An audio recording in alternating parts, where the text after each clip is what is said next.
Donc, la minute de civisme de ce jour, présentée par l'agent du service civique national de participation au développement, va s'appesantir sur l'impact de la formation des volontaires pionniers sur les populations, surtout en ce qui concerne les valeurs civiques, patriotiques et, comme vous le savez, l'agent du service civique est là pour la promotion des valeurs civiques.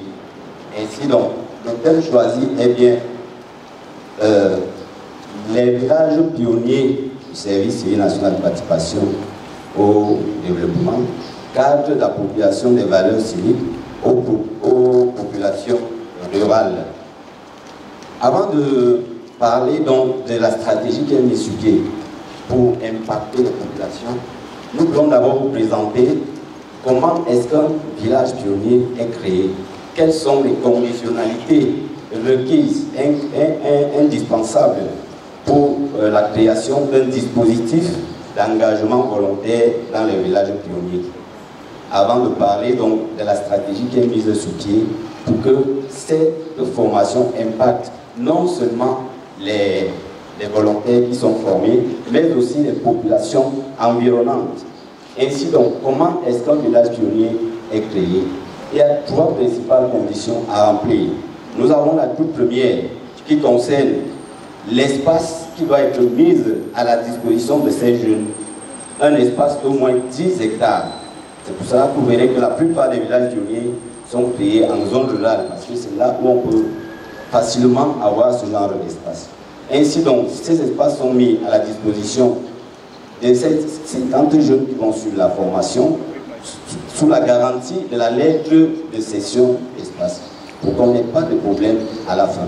La deuxième conditionnalité, il faudrait bien que le site qui a été ciblé regorge au moins une cinquantaine de jeunes, ce qui permettra à ce que la formation se déroule normalement, parce que chaque centre de formation doit avoir au moins 50 jeunes. La troisième conditionnalité, c'est les formateurs. Les formateurs doivent être sélectionnés et tenir compte des distances qui séparent le centre de formation et les lieux d'habitation des dits formateurs. Quand ces trois conditions sont réunies, nous passons directement au processus de sélection des volontaires. Comment est-ce que ça se passe? Alors, pour sélectionner les volontaires, nous avons besoin des délégués d'arrondissement de la jeunesse et l'éducation civique, les maires, les chefs d'agence régionale et bien entendu les personnels de l'agent du service civique national qui appuient l'action. Alors, on commence par procéder à la campagne de sensibilisation, d'information et de mobilisation de ces jeunes, afin qu'ils sachent exactement de quoi est-ce qu'il est question, afin de susciter leur intérêt à participer à cette formation. Passé cette étape, on procède à l'enregistrement des candidatures. La liste ainsi dressée est directement transmise à monsieur le chef d'agence régionale compétent, qui, au cours de la session régionale présidée par monsieur le gouverneur, vont procéder à la sélection des 50 jeunes qui devront prendre part à la formation ainsi organisée.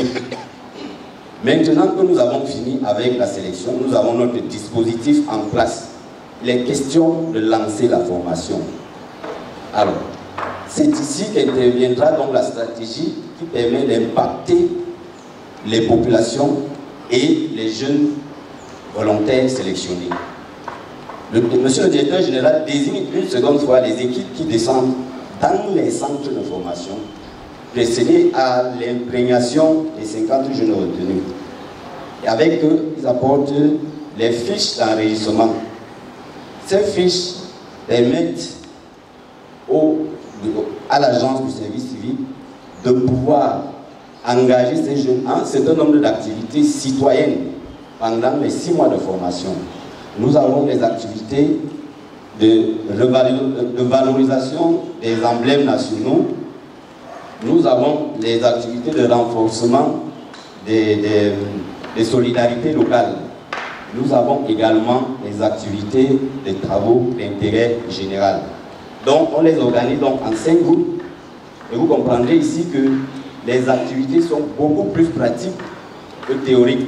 Parce que pendant les 6 mois de formation, ils viendront plutôt pratiquer que de réciter tout ce qui leur est dit.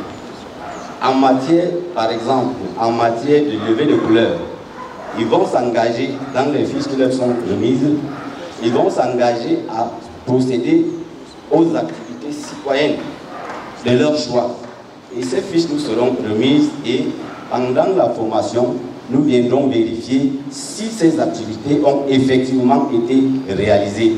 Si elles n'ont pas été réalisées, quels étaient les problèmes, comment remédier et permettre qu'avant la fin de formation, toutes ces activités soient menées. Nous avons par exemple, dans la plupart des cas, c'est les cérémonies officielles qui sont organisées. Ces jeunes sont toujours sollicités, par exemple, pour les levées de couleurs, pour l'exécution de l'hymne national, pour les défilés.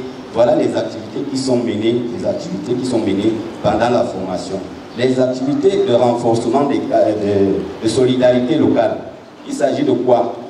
Il s'agit comment dirais-je?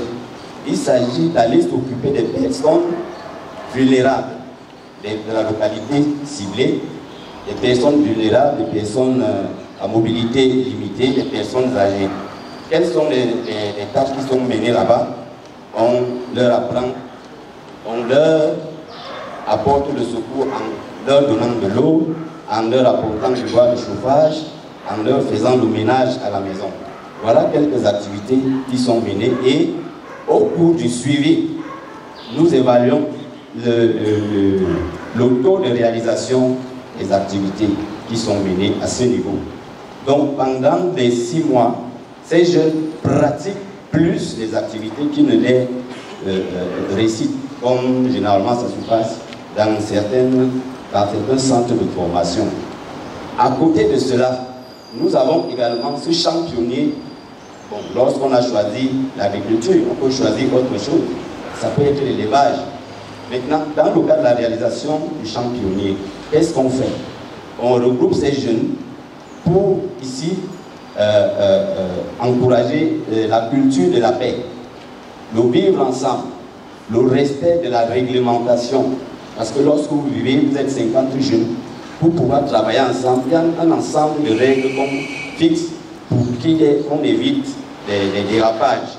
Donc, tout ce qu'on fait à ce niveau, c'est pour permettre à ces jeunes, à la fin de formation, qu'ils puissent toujours agir de la même façon, qu'ils soient plutôt unis et qu'ils continuent à vivre comme s'ils étaient toujours dans le centre de formation.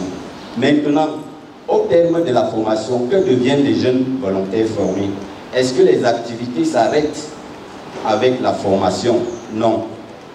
Alors, ce que nous faisons, et pour le moment c'est encore de manière officieuse, nous souhaiterions, sous le contrôle de M. le directeur général, qu'à la fin de chaque formation, que ces jeunes soient retrocédés de manière officielle auprès des maires, auprès des autorités administratives locales et bien d'autres, pour qu'ils servent de bras séculiers pour pouvoir toujours mener des activités d'engagement volontaire, citoyen et patriotique.